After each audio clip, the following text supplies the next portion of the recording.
The Life of Pablo is the perfect example of the phrase less is more.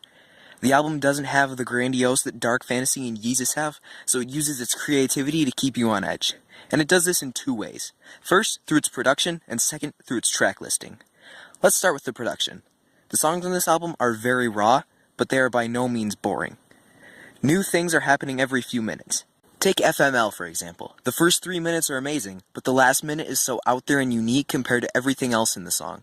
Does it absolutely need to be there? Not really, but it keeps it unique and it keeps you on your toes. Another song to look to is Father Stretch My Hands. It starts off all happy, talking about Kanye's happy life and how beautiful his wife is to him. Then it goes into a verse about bleach on t-shirts, chicken cheese pizza. Chicken cheese pizza, have a slice and I want it bad. But then we get into part 2. The song suddenly takes a darker turn, and now Kanye feels guilty about how he can't show his family how much he loves them and his feelings of emptiness. Then Designer just goes off for a while, until we get the outro. The audio cuts out, and Caroline Shaw hits us with a message about Kanye's longing for God. Then the sample from Pastor Barrett kicks in again and reinforces this.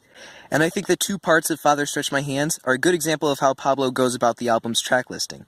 It constantly switches from happy, lighthearted, fun songs like Famous or Waves into more serious songs like Real Friends or St. Pablo.